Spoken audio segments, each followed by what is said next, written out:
Bima Pub, urahisi wa maisha. Asante sana, nashukuru.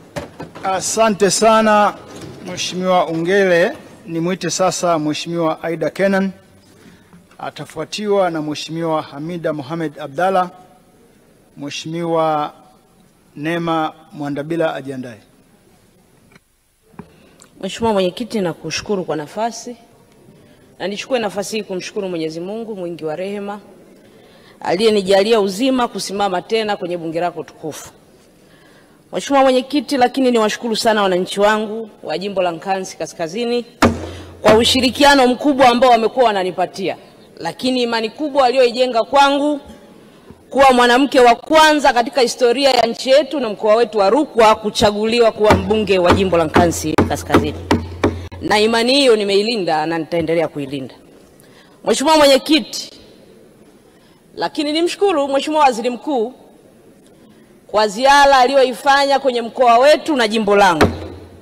Ziara zote ambazo wamekuwa nazifanya Waziri Mkuu ni ziara zenye tija, zenye maagizo, na unaona faida ya ziara anazokuwa anazifanya. Kwa hiyo upande wa kumsaidia Mheshimiwa Rais na yeye kama mtendaji mkuu wa serikali, kiukweli viatu hivyo vimemtosha na amevitendea haki, na ameitendea haki nafasi hii.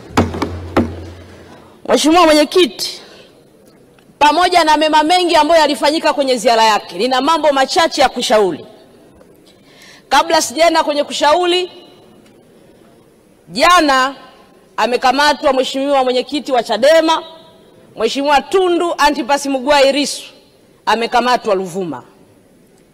Tungependa serikali, kwa kuwa yule ni kiongozi mkuu wa chama kikuu cha upinzani, taarifa za kukamatwa kwake na sababu ziwekwe hadharani, wa Tanzania wazijue na taarifa itendeke kama Mtanzania mwingine. Taarifa Mheshimiwa. Taarifa. Asante sana Mheshimiwa Mwenyekiti. Naomba nimpe taarifa Mheshimiwa mdogo wangu Kenan, mbunge wa Nkasi. Kwa kweli ningekuwa mimi nafasi yako, nisingesimama kumsemea kiongozi asiye na heshima kama yule. Nisingethubutu. Kiongozi huyo nawe muite wewe ni kiongozi, mimi nimemshangaa. Yaani badala ya kuongea na wananchi mambo ya msingi, ameenda kupeleka matusi na kuwadharau wananchi wa Nyasa kwa kuwasemea matusi ya viongozi wao. Akome kabisa. Taarifa. Mheshimiwa Aida Kenan, taarifa kutoka kwa Mheshimiwa Esther Manyanya. Mheshimiwa Mwenyekiti, nimuombe tu mama yangu. Nimelelewa, nimefundishwa. Yule ni mama yangu na amekuwa mkuu wangu wa mkoa wa Rukwa. Ni wajibu wangu kama mbunge na nimesimama kuiambia serikali haki itatendeka. Mimi naamini na historia nchi yetu endelee kujengwa ya amani na utulivu. Kama kuna kosa limefanyika, liwekwe hadharani kosa lilolifanya na sababu za kukamatwa. Mheshimiwa Mwenyekiti, naomba niendelee. Endelea na mchango wako. Mheshimiwa Mwenyekiti, pamoja na mambo mengi yaliyofanyika na serikali, nina ushauri kwenye mambo kadhaa. Jambo la kwanza, Mheshimiwa Waziri Mkuu, mwaka jana, mwaka juzi tumezungumza juu ya usafiri wa ziwa Tanganyika. Tumelisema kwa kina kwenye vitabu tunasomwa kila mwaka. Mheshimiwa Waziri Mkuu, ziwa Tanganyika, uwekezaji ambao serikali imeweka kwenye bandari, hakukuwa na sababu leo tuzungumzie ukosefu wa usafiri wa uhakika wa ziwa Tanganyika.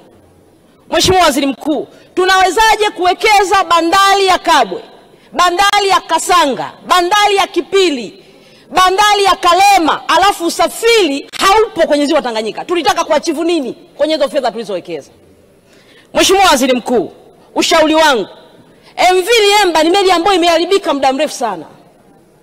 MV Mongozo sababu zake ukiziona hakukuwa na sababu ya kukaa zaidi ya miaka 8. Leo tuitegemea wananchi wa mkoa wa Rukwa. Kwenye hotuba yako ambayo inatoa mwelekeo wa nchi, tujue sisi wana Rukwa ambao tunaamini uchumi wetu unatokana na mazao tunayolima ikiwemo mpunga na mahindi. Watu wa Kongo wanategemea mazao kutoka Tanzania. Tunasafirisha kwa njia gani? Na Mheshimiwa Waziri Mkuu, ili eneo kumekuwa na changamoto kubwa. Kila siku tunapoteza ndugu zetu kwa usafiri usiokuwa rasmi. Tunawezaje kupeleka meli mpya iwe ni 2 au 3 kwenye ziwa moja, wakati ziwa Tanganyika ambalo tungewekeza kwa kina ingesaidia uchumi wa mkoa, lakini uchumi wa taifa? Mheshimiwa Waziri Mkuu, leo kutueleza habari tu ya ukarabati kuchukua muda wote huu, naamini Wanarukwa hatujatendewa haki na tumechoka kulia. Je, wananchi wetu kunani kupoteza maisha, biashara wanazozifanya kwa usafiri wanaotumia?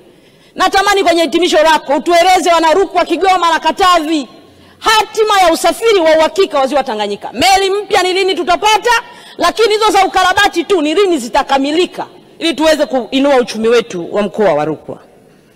Jambo lingine Mheshimiwa Mwenyekiti ni swala la uanzishwaji wa mamlaka za kiutawala. Hili jambo imekuwa kama favor hivi. Hili liko kwa mujibu wa sheria. Nimelisema leo wakati naulizwa swali Mheshimiwa Mwenyekiti. Nimesema hivi, tume kutoka TAMISEMI 2013 ilifika Nkansi. Wakaangalia vile vigezo vyao vyote 13. Wakasema tumekizi vigezo. Nini kinatokea leo? Paka nazungumza mara kadhaa. Wananchi wa mamlaka mji mdogo na Manyele upande wa TANESCO badala ya kulipa 27,000 wameingizwa wanalipa 320,000. Kwa nini? TANESCO wanatumia sheria ya mipango miji. Kwa hiyo huku wanahukumiwa wakati huku mmeshindwa kutimiza wajibu wenu. Kwa nini tunawatia kwenye maisha magumu bila sababu? Ndio maana nasema kama tunasema bado tunaendeleza yale maeneo tulianzisha huko nyuma, tufute kwanza hizi mamlaka mpaka tutakapojiandaa. Wasiendelee kuhukumiwa kwenye hili jambo. Ukiangalia maisha yao ni ya kawaida, lakini TANESCO wanatumia sheria ya mipango miji. Na hili eneo sio na Manyele tu. Niwaombe serikali, Mheshimiwa Waziri Mkuu, nilishaleta mpaka kwako document ikiwa imekamilika. Tume mlizoziandaa zimekuja kule. Kama hatujaamua leo kutoa halmashauri ya mji wa Manyele, tukafute ile mamlaka ya mji mdogo waendelee kuishi kama zamani, ili tuache kuimba huu wimbo. Na Mheshimiwa Mwenyekiti, tunapozungumza haya, pamoja na kwamba lipo kisheria, nakubaliana kwamba kuna maeneo ambayo lazima waendeleze au majukumu mengine ya kimaendeleo. Sasa kama ndivyo, kipaumbele chetu ni nini kama taifa? Hebu afikiri, mkoa wa Rukwa toka mwaka 1984, kaangalieni halmashauri ziko ngapi? Mbona wengine wana halmashauri nyingi alafu na nini chache? Mikoa mingine mnaionaje? Tunaamini kuanzisha hizi mamlaka ni kupeleka huduma kwa Watanzania. Sasa kama kuna shida imejitokeza hivi karibuni, kwanza sheria yenyewe ile tuibadilishe ili tujue kwamba saa hizi kuongeza maeneo ya kiutawala ni favor au mtu amue tu kwamba inakaaje. Mheshimiwa Mwenyekiti, jambo lingine, natambua jitihada za serikali upande wa kilimo. Na eneo hili limefanya vizuri sana kwa kuongeza bajeti, lakini hata utendaji wake. Leo wakulima baada ya kuweka ruzuku kwenye mbolea wameongeza tija sasa kilimo chao. Nataka kushauri jambo moja hapa. Mwaka jana wakati amekuja Mheshimiwa Rais kwenye jimbo langu, alisimama kama kiongozi wa nchi na kusikiliza kilio cha wananchi. Nikamweleza juu ya changamoto ya bei, aliongeza bei pale.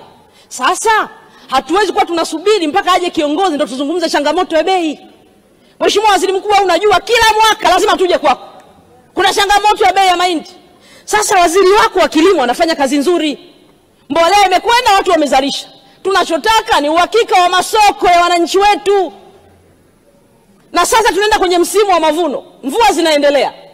Kwa hiyo mazao yataharibikia shambani. Ni wajibu wa serikali kuona namna gani na kwenda kumkomboa mkulima kama ilivyodhamiria kwa kuweka ruzuku kwenye mbolea.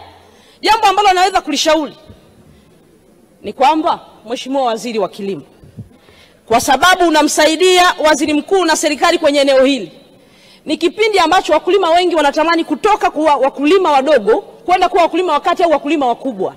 Angalieni namna ya kuwakopesha hizi mbolea waje walipe kulingana na kilimo ambacho wanakipata. Wasikose haki ya kupata mbolea kwa sababu hawana fedha.